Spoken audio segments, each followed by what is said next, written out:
Hello, everybody. Thank you for showing up at our part two recorded women's Zoom. The last time we recorded a Zoom was January 6th, 2024, and it's called A Conversation, and Richard Lang put it on YouTube. So if you want to go back and find out where we're all from and what our stories are, please visit the part one. This is part two, and we can just jump in. So the first question I have is, how is the Headless Way different from other paths? Given that the Headless Way is noticing that I cannot see my face from my own first person perspective. When I look for my head, I don't see any head or face. I'm built wide open. And so we're exploring the implications of that. And the first question is, how is the Headless Way different from other paths that also recognize the no self or the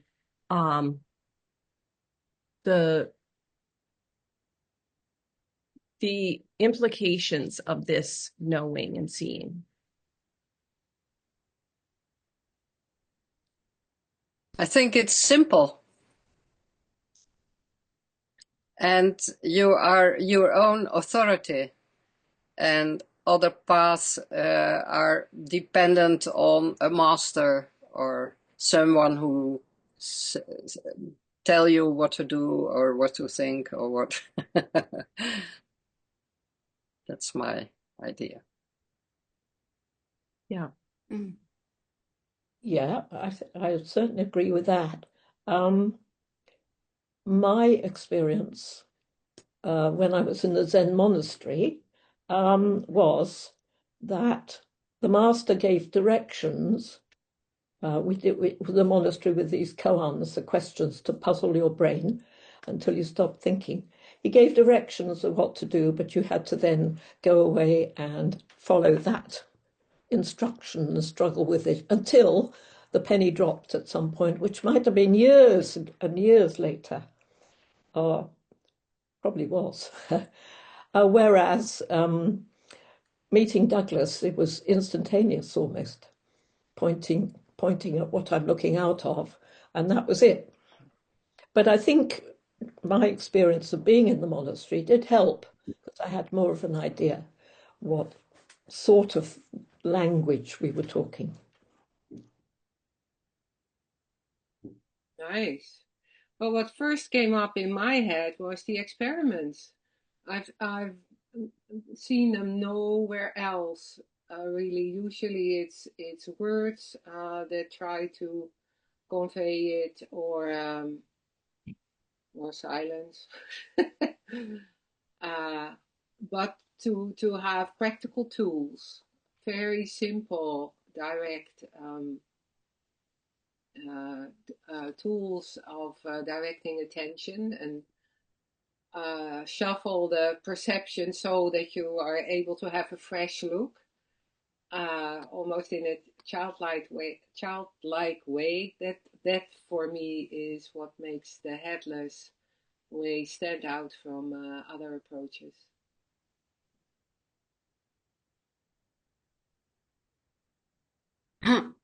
I would say that it's the only way I know of where each person's experience is recognized as correct.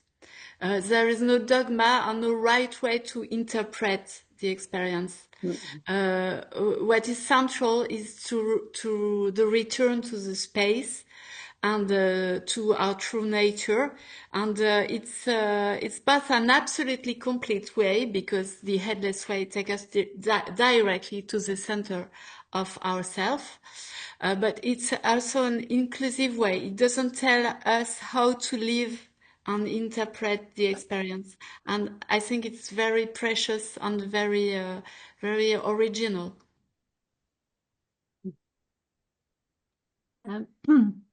I'm not really qualified to answer this question, Christine, because I was a spiritual virgin. I came, as I probably said last time, I came to seeing with no other paths in mind that I'd heard of or that I was seeking. I merely came to it through a need, a desire to find out what it was about, because it sounded revolutionary and different and strange. So it came to me as a truth. What did you find when you found it? What was it that clicked? I found the absence of anything here. Just the absence of what I thought was there. And how can you see an absence? And then one or two things clarified for me about it. And it was just incontrovertible truth. It couldn't be denied. I had no idea of what would follow. None whatsoever. So it's been what has followed has been wonderful. Mm-hmm.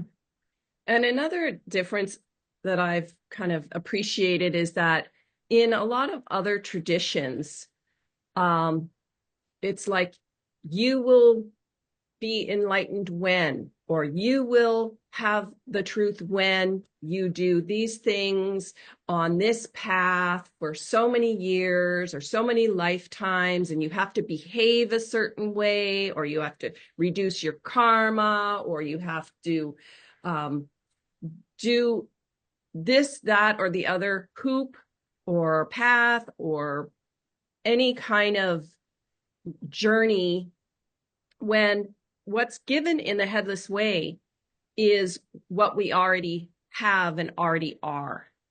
And when we look back, we point, if everybody wants to play along, just point at where other people see your head. And if you're viewing and watching this, please play along. Take a look at what's being pointed at.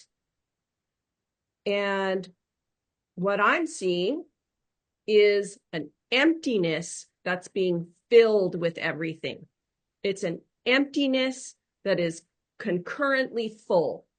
So it's an empty, full seeing of what's given. And that's what's being pointed to in the Headless Way. And we don't have to get rid of our ego. We don't have to get rid of our thoughts. We don't have to get rid of the little Christine or the little Karen or Katerina, Loren, Judy, or Carol. We don't have to get rid of any of those little ones who are out in the world, and it's all placed. So it depends on the range of the observer. So who I am for myself is wide open, vast, and capacity for what arises. What I am for my husband, say, who walks into the living room, I would be sitting in the chair with a head. So from his point of view, he would see a head here and a torso and me talking. But for myself, I'm built wide open. So our next question is, some people say, so what? So what? Of course you don't see your head because your eyes are the ones that are looking. You know, some people have that argument or this argument, even though when we close our eyes, we can still see images, even though, you know, like there's just different arguments that can be placed, but I'd like to share the talking. So when someone says, so what are the implications and meaning found in seeing no head here?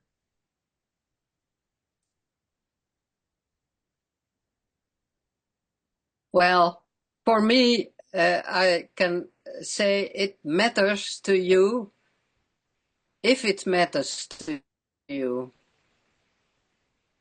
If you are interested in knowing what's behind the world, what is the truth, and if you don't have interest in that, so what?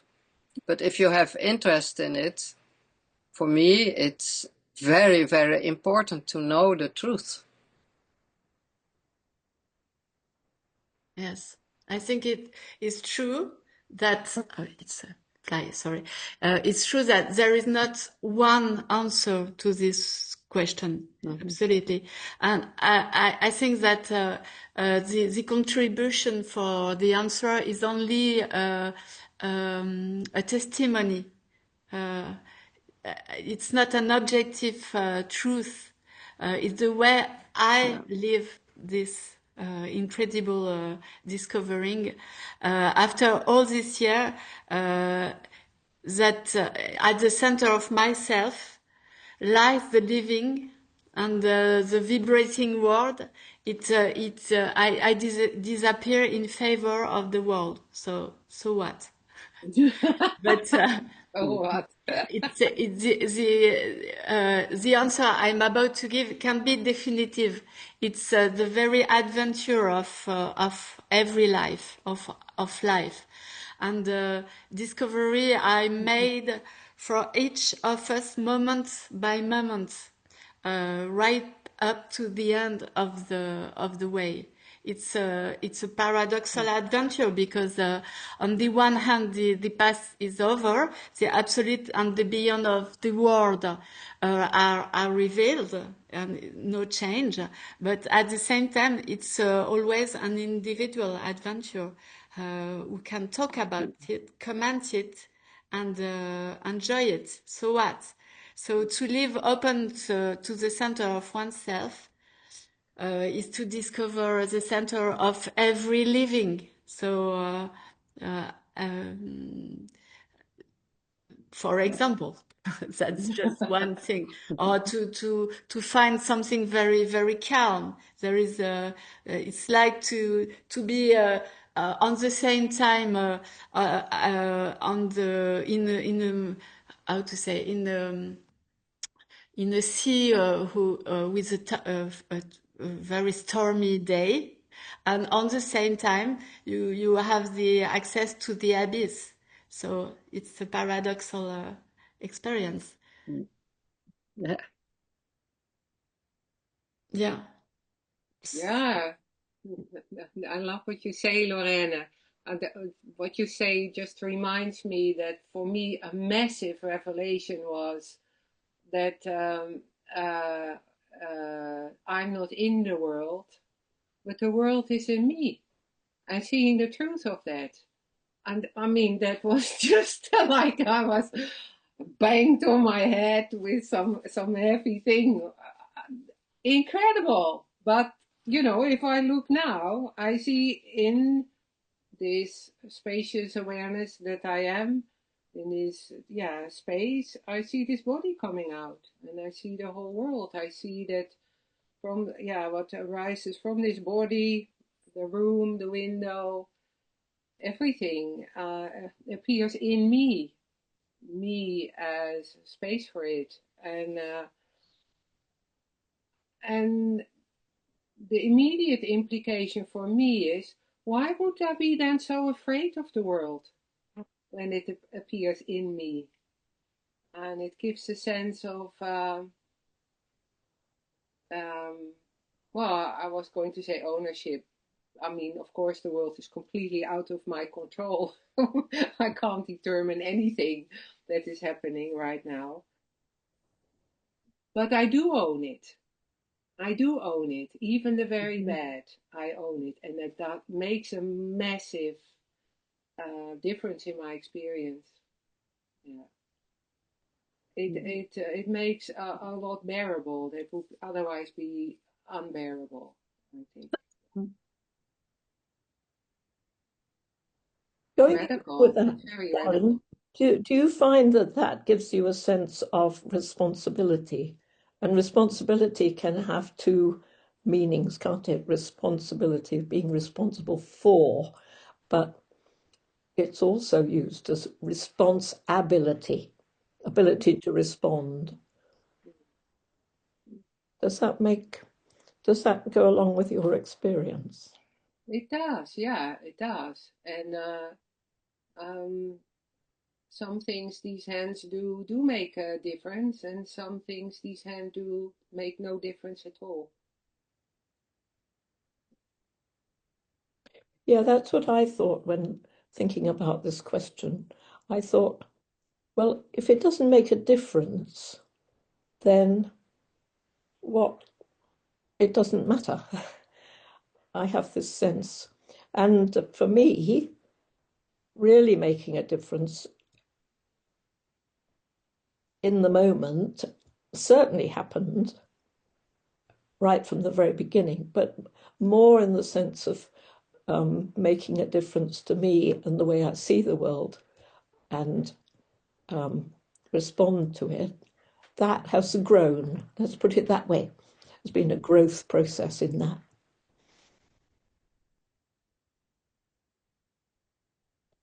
Yes, I think we all have to put sense on it, because we have one feet in the void and 1 feet in the world, and it's not one answer. Every one of us, everybody has to find how to live it. But I will speak about intimacy. It's a good word. Well, for me, what is very, very shocking is that intimacy with the world, and it's the link with the world is incredibly intimacy, and it's with my humanity that it is intimacy. It's because of my humanity that this intimacy is there. Mm. Mm. But to go back to the question, if someone said, so what? I think I would say, well, wouldn't you like to explore what this strange phenomenon, something that you've seen, you've noticed, wouldn't you like to go a little further and explore what it might mean? You know, rather than just say, oh, okay, and shelve it. And of course, there's always the point that later on, at some time in their life, they might revisit it and realize that it's not so what. It's, wow, I remember that. You know, it's the old thing about the time is everything, isn't it? When it happens is the how it affects you. There's a phrase, isn't there, which escapes me, but anyway, you know what I mean. It may not be the time for that person. Ever, maybe. But And that's so interesting how paradoxical time is, because on the one hand, or like from one perspective, there's this timelessness. It's like forever now or forever not now. You know, it's forever timeless. And then yet there is a passing of time in that direction outwardly. So for the little one or the human or Christine, there is a passing of time. And here there is no time at all. And so it's so interesting how that is both come together seamlessly. Yeah.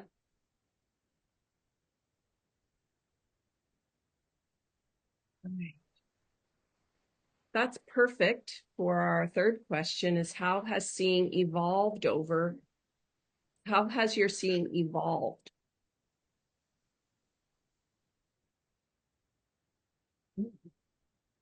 Well, actual seeing here hasn't changed at all, but its emanation, which is Judy and everything else, that's changed enormously.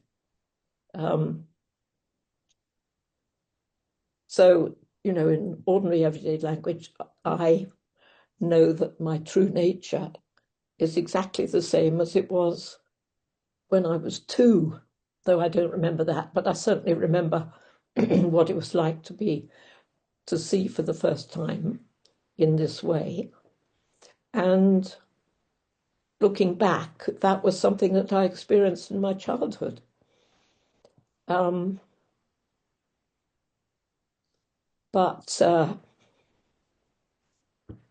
as Judy, my thoughts, my body obviously has changed. My every atom and molecule of this body and the world around it has changed in time. And my thoughts have changed, my feelings have changed. The things I do have changed. So Loren said we've got, I think it was you said we've got a foot in the world and a foot in this, and that's exactly right in my experience. Yeah. The word that came to me when I read this question was trust. Trust. Yeah. At first, The same. Yeah. it was just an experience. I didn't know what it meant. And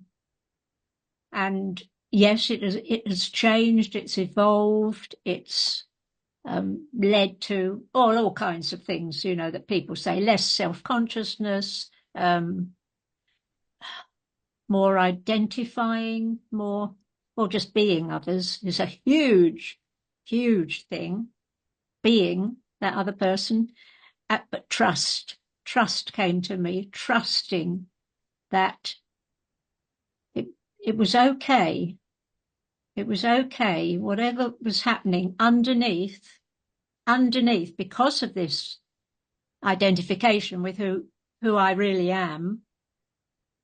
It took time. It took time to trust, and I think that's probably quite common.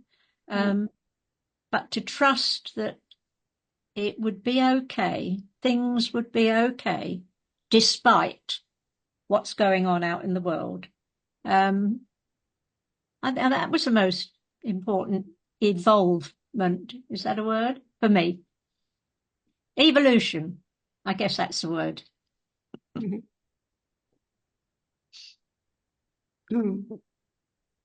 Yes, I am absolutely, I understand what you say.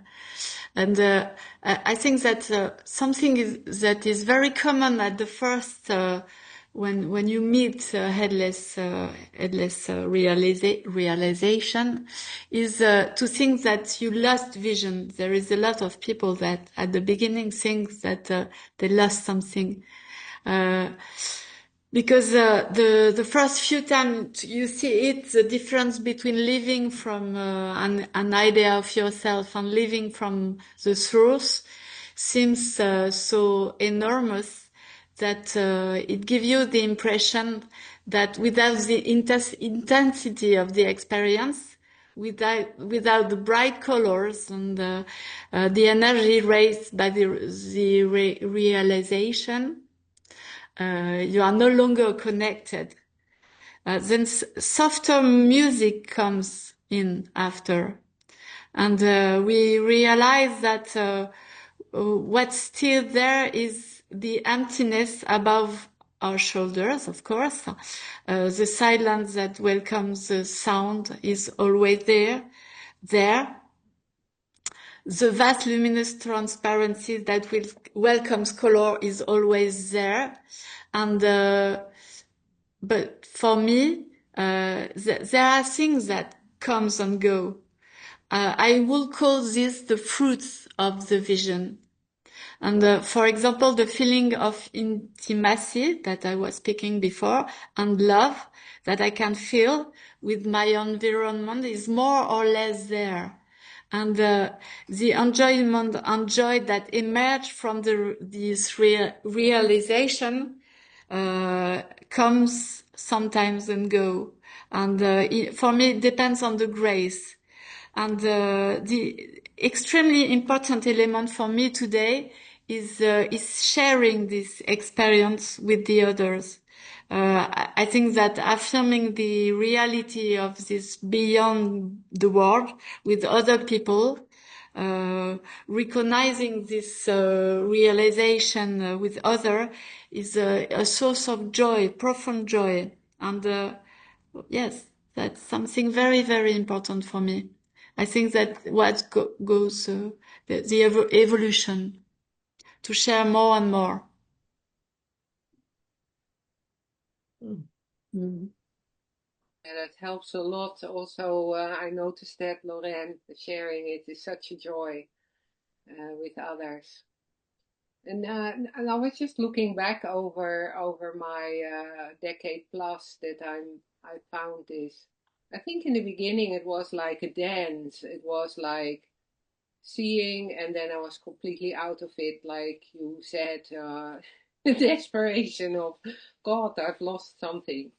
And then I was very reassured by, I think maybe Richard said something like, it's okay, it is like this dance in and out. And the beauty of being out of it is that you can find it again and be delighted. So then I didn't mind that dance so much anymore. And I think over time the dance just went quicker and easier. And then now over the past years, I notice it's never gone. It's always there as an undercurrent, and it might be in the back, very much in the back, but also sometimes it's really on the forefront. And what you said about trust, Carol, that gave me trust. That also, of course, intellectually, I know how can I lose this? I am it. But also the experience of it, no matter how subtle, it's there. I can't even tell what the experience would be then, but it's just this resting backwards in in the open arms of what I really am. I'm getting a bit poetic here, but that's that's how it is. God, and what a different place to live life from. That is, yeah, that's really something to be grateful for.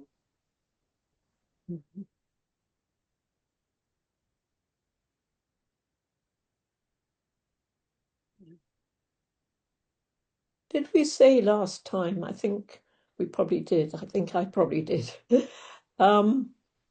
That when in the beginning, when I was still searching, I had a lot of problems in this little one here. A lot of problems that I thought that enlightenment would sort them, and that was what set me going on wanting to follow up this meditative path. And when seeing happened, I thought, great, absolutely great. I'm not that problem-filled person. I'm this true, spacious clarity, the crystal ball in the center of the model, which I've got here, the model, that crystal ball in the center. And it took me a long time of going in and out, and working through the problems of being a person with other people, and finding that, yeah, they weren't magically solved with becoming this empty space. There was still that interaction with the world. And that bugged me for a very long time. And I don't know whether it's old age or the effect of seeing. I think it's very much the effect of seeing, but it could be old age as well. But all that worrying about how I'm doing as a person has dropped away.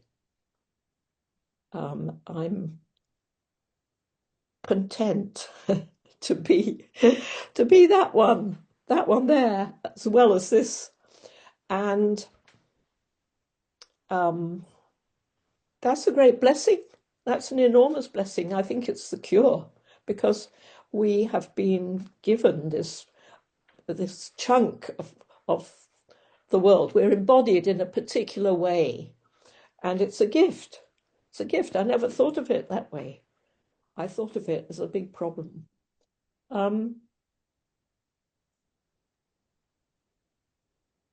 So a lot depends on how things are framed, but that's another example of how over time a change has happened.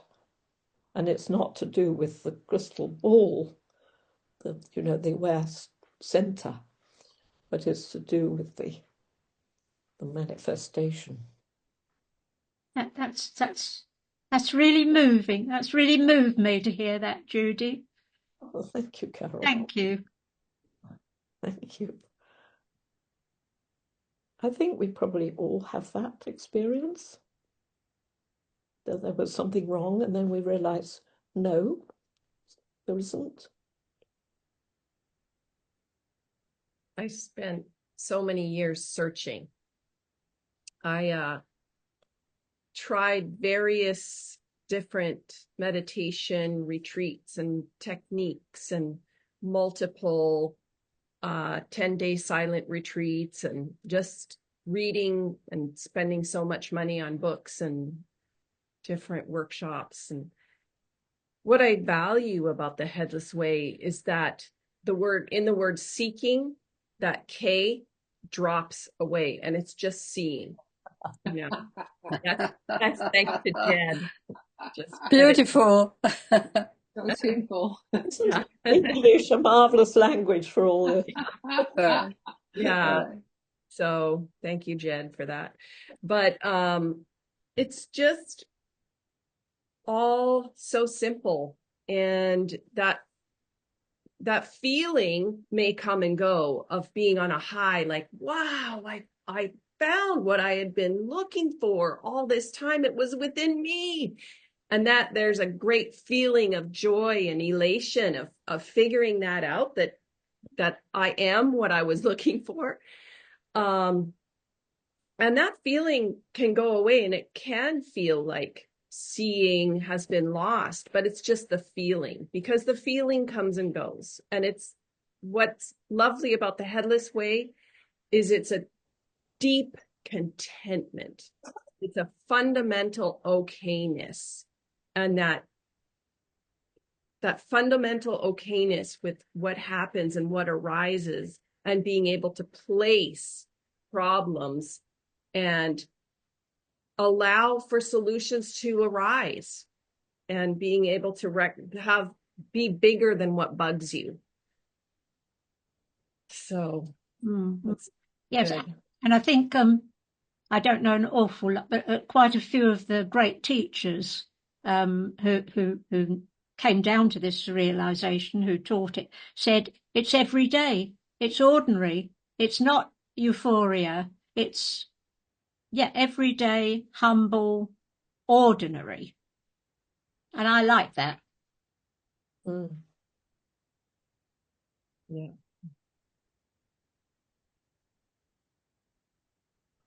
So our next question, I think I'm just going to skip to the last one, is where do you see headlessness going in the next 50 or more years? Or option 2 is, do you have a vision of where headlessness could go?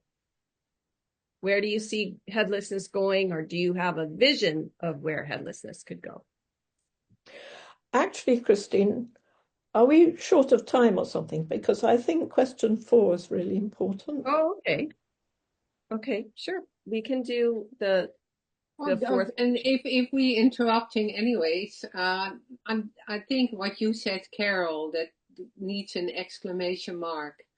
That's so beautiful, because the ordinariness of the living this in practice, this seeing, doesn't lead to any grandeur or because it's so natural. And in a way, I've always been it, so it's so familiar as well. It doesn't need to be blown up or made bigger, or it's just quietly being a human being, and go about my business in life. And and the beauty of that. And I think when I meet people in headless circles, if I may use that word, what I meet is all very ordinary people.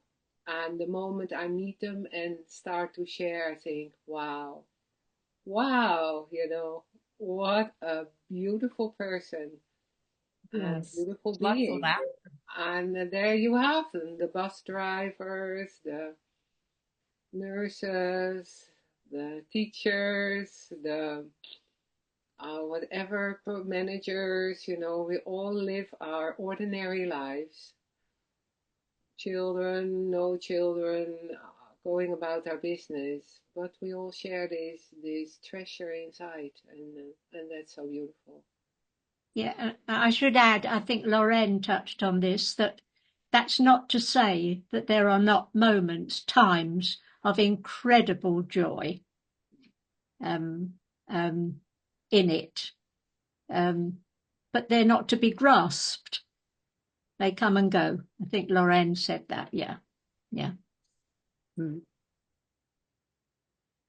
And there's so much laughter in the Headless Way. That's one of the things I really, really appreciate is that Yeah. we know we're not wearing these masks. We're not inside our head looking out of peepholes. We're not like connected with having a face and having a big identity over the little one. We can just go, wow, this is another human amongst many humans with all of her foibles, and she's so funny. She's so funny, and all of us are just living life and enjoying life in a beautiful and free way, free to be ourselves. Mm. Nice. And then now and then drops this incredible business wisdom out of the mouth of your neighbor.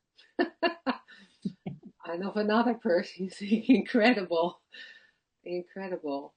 Yeah, and the beginners are just as wise as the people who have been doing this for 50 years. The people new to seeing say the most profound truths. And that's why we're all equals in the Headless Way. There are no gurus. We are each other's gurus. We're all perfect reflections of each other, and we are each other. Yeah, absolutely. So I'll go to number 4. Catherine Harding, Douglas Harding's wife, brought a heart-centered, loving approach to seeing. How does compassion connect with seeing? Well, I'll start on this one because I wanted you to have it in. And I'm going to tie this to the foursome experiment, where we have 4 people standing 2 pairs opposite each other and noticing that the 2 on either side are like this, but the person like you're looking, the one that's opposite you, where you're looking from, is quite different because there's that person, that head, that face, that personality, and here is the open space for them. And the follow-up to that is there's no confrontation. Now, I think the way we experience that first, and maybe still do, is just to be space for that person, whatever's going on with them, be accepting and not be reactive or not be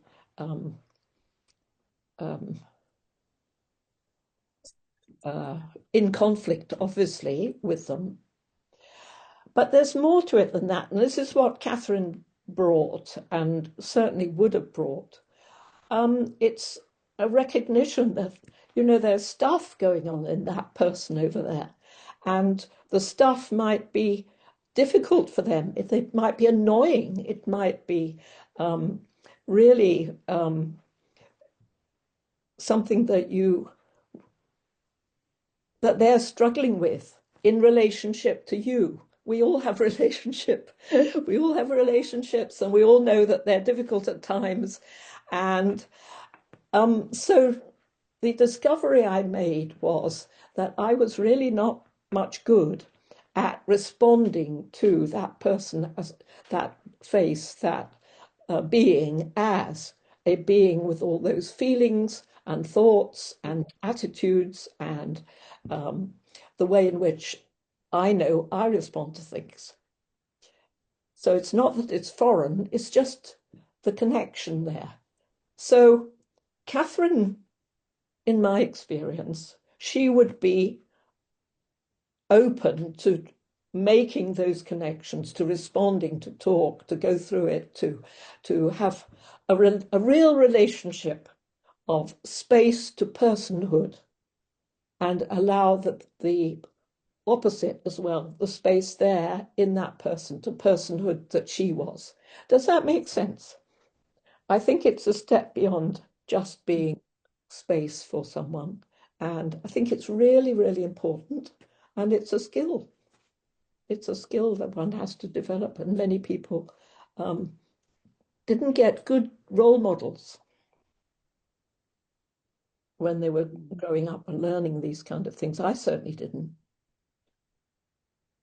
I think, Judy, I can agree with what you said because, you know, in our friendship, I saw this in action so many times, what you're describing, like space to personhood. I think that's how you said it. And I think because for some reason, the space that she was so loving. She in a way she was love itself. I mean, she was a person herself as well, but also she was love herself, and she just made it her role to love and to walk this earth as love. And gosh, I saw it in action many, many times, you know, go shopping with her in it 2 cages because she spent time with everybody she met, somebody she knew or somebody she didn't know, and she started talking to, and people opened up to her. They felt it, and they felt seen in the first place. They felt seen, and from the feeling of being seen, they opened up and they got this warm attention from her. And even when the relationship was difficult, she was still, as you say, she was still coming from this lovingness. Yeah.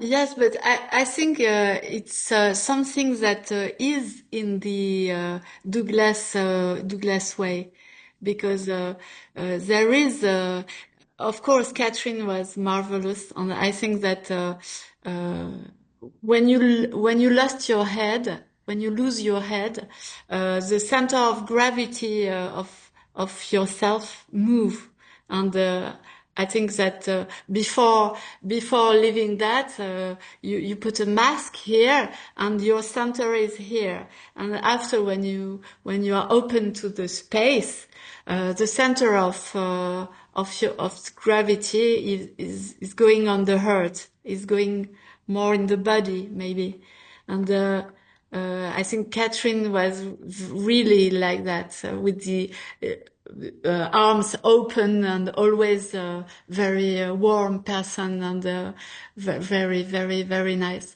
But I think it is in the why was she with Douglas Harding? It's because there is this in Douglas Harding work. I didn't know Douglas before Catherine, because when I met Douglas, she was with him, and I don't know if there is an evolution in the work of Douglas. I think in this experiment there is two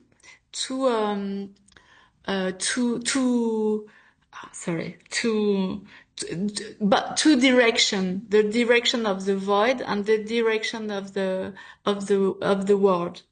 And these two directions are the same, but on the same time they are different. And I think it's Douglas shows this two direction. He didn't show only the void direction. From the beginning, he showed both direction. And the loving direction is this one.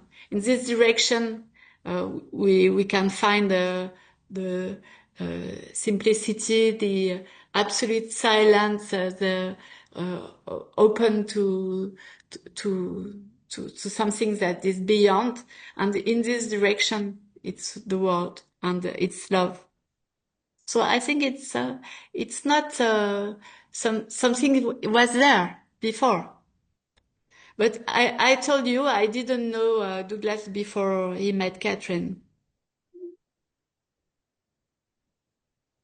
Yeah, I wasn't meaning to say it wasn't implicit. It's just the practice of it. Catherine was very good at putting it into practice. Yeah. And other people too. Yes, it's the compassion that's mentioned and the loving is a step beyond the acceptance. Because you can't block, you're not blocking other people out. You are them. You accept them because you are them, and a step on from that, I think, is loving, and yes, I think Catherine was particularly innately wonderful about this. I think possibly seeing accentuated probably what she really was.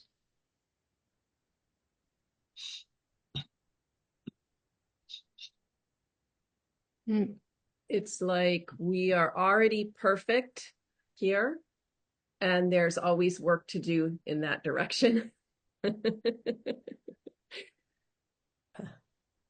And stop judging other people. Like you stop judging yourself. Mm-hmm. Yeah.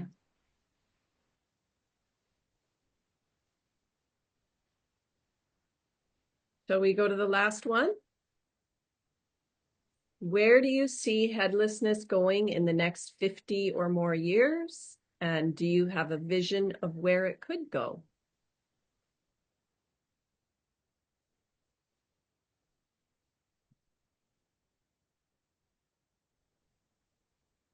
I can answer this one first because one of the things that I've kind of been beating a drum about is on headless Zoom calls, and that's mostly how we show up in the headless way. Is there are many either gatherings that are done in person. There's ways to connect with others in person if there are, say, monthly meetings in your city. But many people meet on weekly Zoom calls, and there's a Zoom call, a headless call every day of the week, if for anyone who wants to join. And one of the things that I personally would like is for people to be mindful of not dominating the conversation and inviting others who are maybe quiet, who, if they wish to not speak, I wouldn't force them to speak. That's very obvious. I wouldn't be like, well, you need to speak and have your turn. No, not that at all.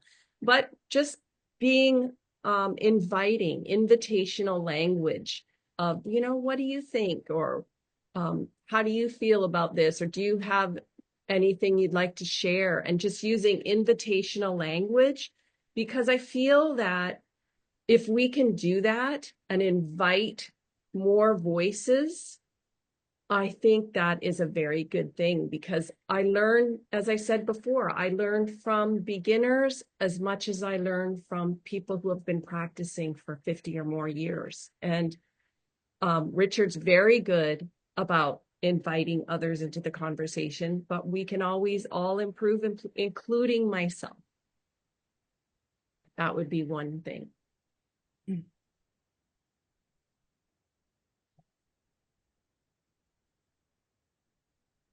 Well, I think the world may have a shift of paradigm when it would be normal to realize that you are me, I am you, and that's something you can discover in the tube if you put it on you know, if you don't want know how it goes, you can look it up on the website. Two people stick their heads in an open bag, and it's totally clear. There's nothing here, and there's just the face on the other end.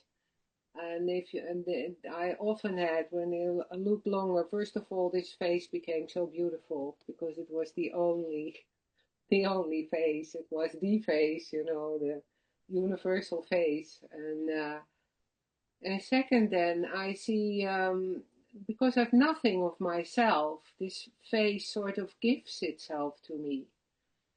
And really at that moment, I am that face.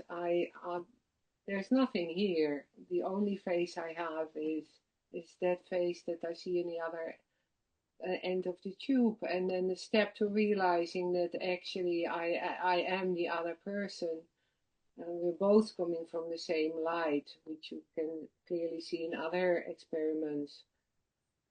That has made such a difference in my meeting with other people, no matter who they are. In principle, we're all coming from the same source, and no matter how much I might disagree with what they say or what they do, the fact is we're all coming from the same light. And I think if that insight would spread through the world, it may lead to other decisions. I'm just a bit hesitant to say it, but that I think that's such a other starting point to live your life from. It's me against the world, it's me against you, I have to fight for myself, to have a little space, or to realize I am you all. I am it, and what I do to you, I do to myself. Yeah, I really agree with that. And I think it's so important. And somebody earlier mentioned the word revolutionary, and that is revolutionary. It's a revolution of that overturning that sense of separateness that we have, that we've, our history and times have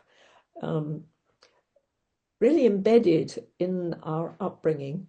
That's what you just said, Karen, about survival, look after myself and all that. And yeah, that way of looking at things is the world is, is not going to serve the next step in evolution, and it's not going to serve humanity, and it's not going to serve any of us. And it's not just other people either. It's that tree out there, and those birds, and the natural world as well. The one is showing up in all these beings, and we are one with that ourselves. I am these things.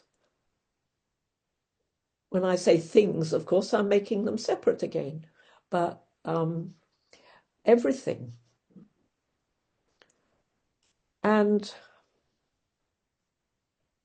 well, you all know what I think about the future. I think that we're all in for a big shock. in so many ways, things are going to change. And seeing who you are, who you really are, and being this openness and connecting with everything in a sense that we are all one, is the only way forward, really. Only way that we can have the transformation that will, as I just said, be the next step in the evolution of the consciousness, the evolution of consciousness. It might not be in seeing language. It might be something else. That would really be up to the seeing community, really. But that is, hopefully, that would be my vision for the future. That's how you put the question.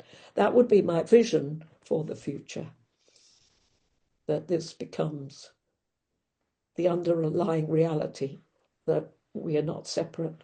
None of us are separate. We're one. And when we learn to live like that, the world will be different.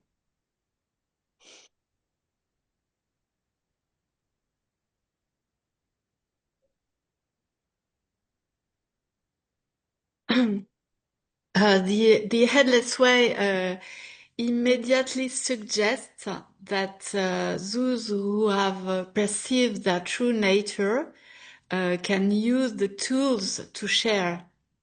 And today, as you say, Karen and Christine, there is all over the world, people are sharing this.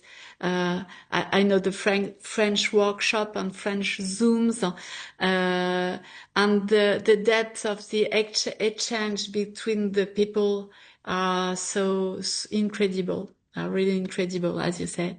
And but people, sometimes people told to me and to José that they are not comfortable to share. They go to the Zoom, but they are not comfortable to share with people, and so we decide to. Me and José, it's very easy for us because we went to the workshop of Douglas for many years, and we absorb in a certain way the vocabulary and the verbatim of the exercise, and it's the reference and everything is easy for us, but. People that didn't knew Douglas and didn't came to this workshop, Douglas and Catherine, they didn't did this impregnation work in a way. So in France, there is a group of people that decide, with me and José, that decide to set up a support program to help people to share the Headless Way. And we create this based on question I ask to people that used to share.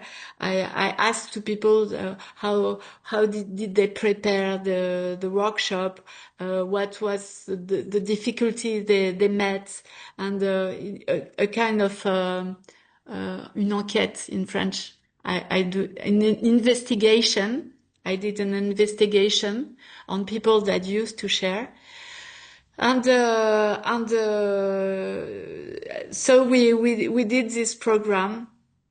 Based on this comment, we developed this kind of training course to help people who want to share Headless Way. And it's the beginning, and we are very happy of that. People are asking for that, so. We don't know how it will go, and it begins in September in France. And we in this program we put an introduction, verbatim of exercise. We link people to s'entraîner, to improve themselves doing things. Mm-hmm. Great. Yeah.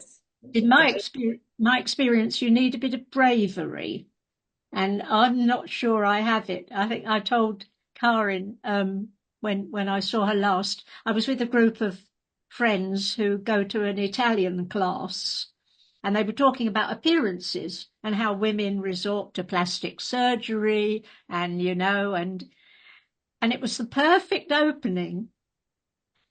All I managed to say was, well, you're not really your appearance, are you? That's just the outside view. But because they're not intimate, I chickened out when I could have possibly brought something out, but I wasn't brave enough, and I wondered if it would be alienating.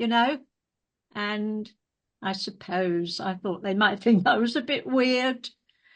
So I kind of chickened out, but maybe I have a sense, Christine, you would have dived in.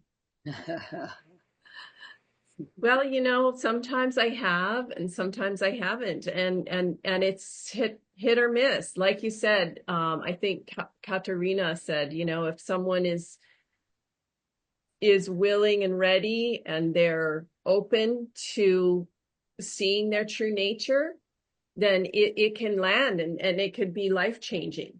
But if someone is feeling like they're being proselytized to, or trying to be convinced, or that they're somehow need to be fixed, that's probably definitely the wrong approach. So yeah, it's a tricky balance. Well, just to say I'm in absolutely the same boat, Carol. I've missed opportunities.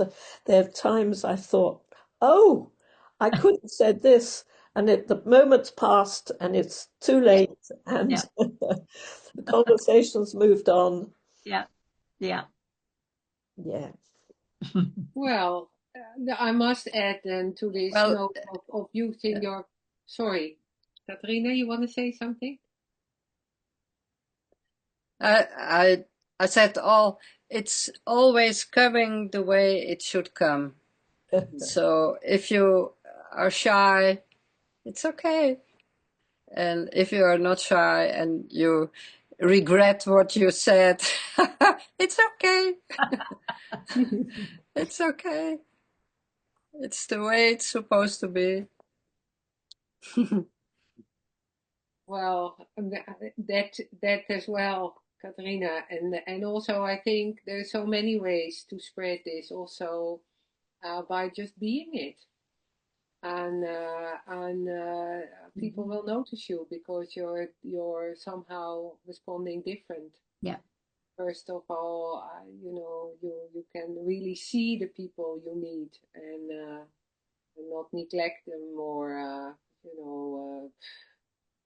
oversee them or there's so many ways where you can sort of broadcast this quietly being aware of who you truly are, being the space for everything basically. Yeah. And so also that I think is of immense value. So some use the voice and others use other means. There are so many videos for people who want to try the experiments. They can go to www.headless.org and they can find videos with these experiments that we've been mentioning that point to the face that you had before you were born. It's pointing to this awake, aware spaciousness that I am for myself, that I see, that I am, that is just always eternally present. So if that's of interest to you, I hope that people will explore on YouTube, Richard Lang, Douglas Harding, Catherine Harding. There's so many places to explore and to come to and the French one. What's the name of your website, Lorraine? Vision sans tête. Vivre sans tête in French. Vivre sans tête, yeah.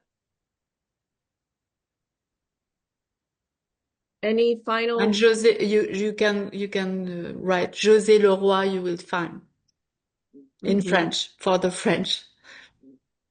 Yes. Mm. Any final words from all of you, each of you? Just the word love. Yes, yes. Love, love, love. Yes. And just thank you. Thanks to And Christine Mm. for Yeah, organising this. Thank you.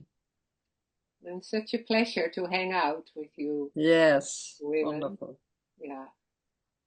That's Yeah. true.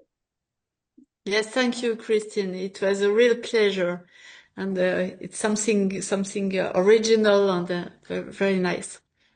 Yeah, Thank you very much. it's nice because I wanted to keep sharing these women's voices. I'm all about sharing voices, and you have all been seeing for so many decades that it's just such a gift to give to the world. And if it can reach anyone who is touched, then that makes me very, very happy. So thank you all for sharing yourselves, your little ones, the faces on the screen, but also thank you for being this headless spaciousness that we all are. And just that's the normal. That's the normal right here. This. On this direction for people that are watching. Right. Yeah. Yes, here. Look for your head. Thank you. Yeah, thank you, Thank everyone. you. Lovely to see you all. Yeah. Lovely.